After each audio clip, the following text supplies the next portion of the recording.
West Australian diabetes researchers are teaming up with the trucking industry in an attempt to overhaul roadhouse and truckstop food. Diabetes Research WA says it can be impossible for professional drivers to find healthy food while they're working, and that increases their risk of diabetes.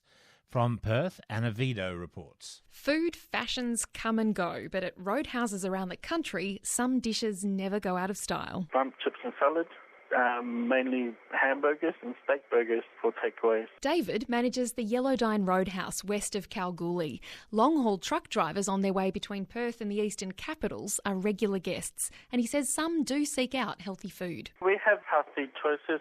Sometimes we can just do, if they ask salads and people ask for chicken and salad or just ham and salad or just salad by itself. Do many people ask for salads? Yes, a number of people do. But Diabetes Research WA's Shirl Westland is concerned that all too often healthy food just isn't an option for long-haul truck drivers. If you've spent more than 24 hours on the road or 48 hours on the road in Western Australia or outback anywhere, you'll understand that most of the food that's on offer is of a high fat content.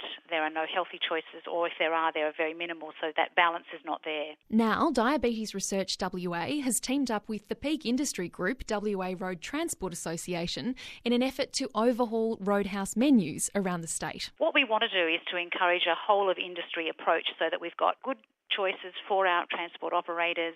We've got organisations like us doing research to try and reduce the incidence of diabetes or the complications from diabetes.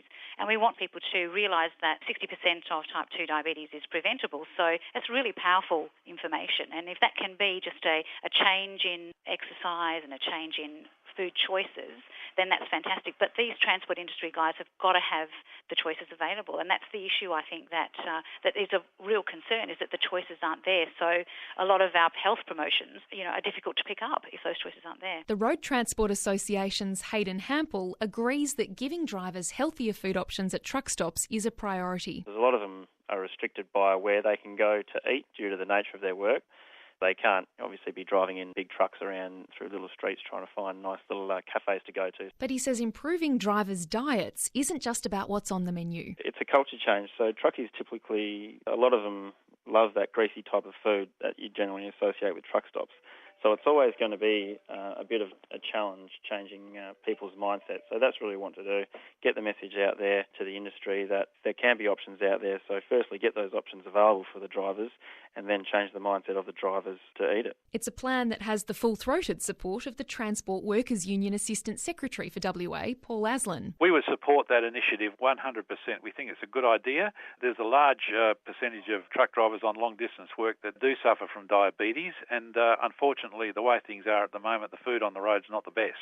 Some will prefer the chips and the gravy, but others will prefer something that's a bit more healthy, But if it's not there, they can't get it either way, But I think we do need to educate them, and we need to do more on that. Diabetes Research WA says the disease already costs the Australian economy $6 billion each year. And Shirl Westland says the number of Australians living with diabetes is projected to increase quickly over the next 20 years, from 1.8 million now to more than 3 million. I would say that diabetes is one of the most challenging health issues of the 21st century. And with type 2 diabetes making up the majority of the incidence of diabetes, it's important that we focus on type 2 diabetes as well. Shirl Westland from Diabetes Research WA ending Anna Vido's report.